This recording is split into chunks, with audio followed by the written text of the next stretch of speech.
I'll be able to edit this. So, does the certain future document present merely a positive image of itself? Is that your question? Yes.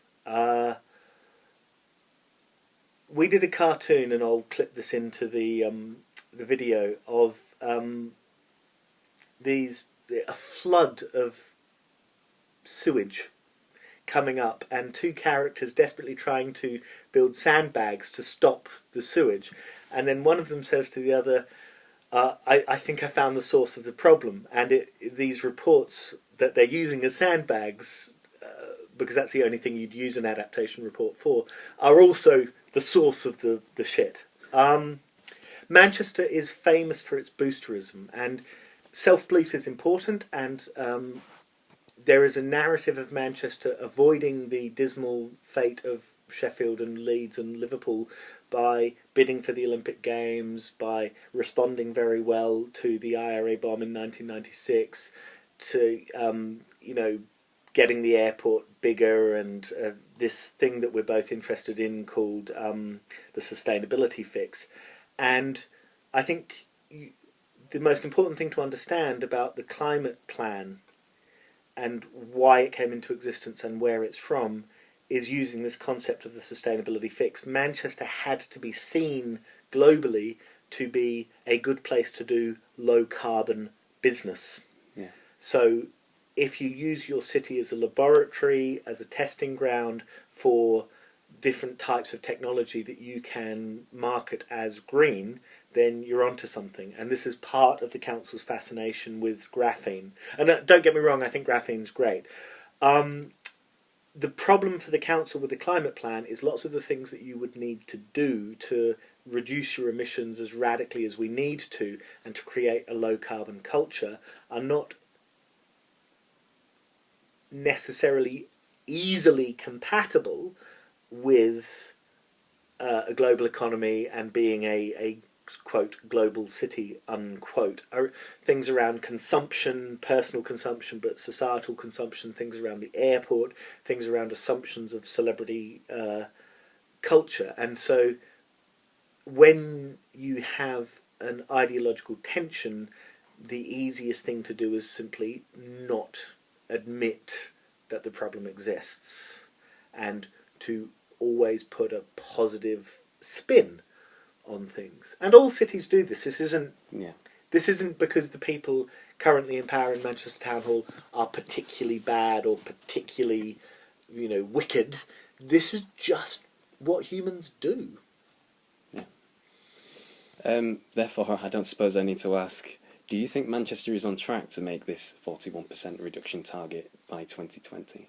You're asking me if I think Manchester's on track to make the 41% reduction target. I think I'd like to widen the question before I answer it.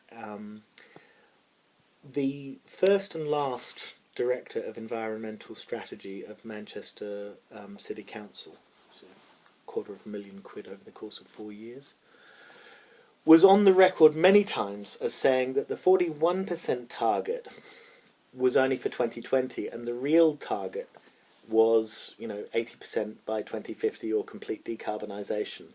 And therefore the only way to get that, once you'd picked all the low-hanging fruit, all the easy wins of retrofit and so forth, was to create a low-carbon culture. So goal 2 is actually the real thing that we need to be worried about, especially given that everyone else is missing their targets, and the Japanese have just rolled back and been criticised by the Philippines at the Warsaw climate talks.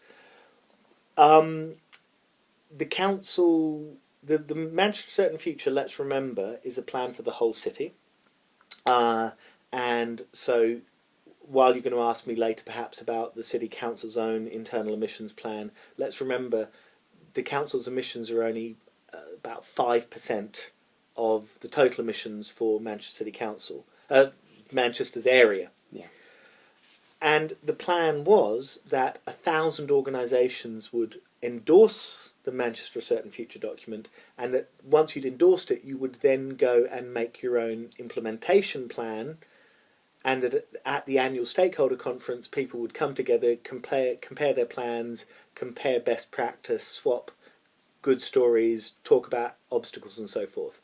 Well, at most 220 organisations endorsed the plan, and that will include organisations that no longer exist.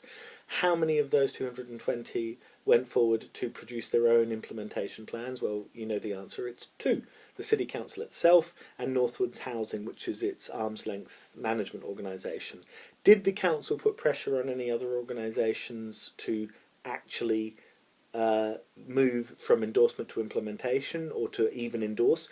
I don't know for sure, but I suspect not, because this council is desperately concerned not to be perceived as anti-business, because they know that the Daily Mail is just waiting to write headlines like Labour-dominated council, loony left, climate, nut jobbery, or whatever the Daily Mail. They're actually quite good at what they do, the Daily Mail, so the headline would be funny. And I think to understand why the council has been so poor on this, I think you really need to look at the 1980s and the turn away from municipal socialism. So that was a very long-winded way of saying, no, we're nowhere near our mitigation target. I would argue our mitigation target has become less and less the thing that people should be worried about. What people should be worried about is adaptation, resourcefulness and resilience. And one of the questions you've not, I think, put on your list, because I got to see his questions before, was the one about what has happened to adaptation as an issue. There's things I can't probably tell you, but suffice to say there was supposed to be a big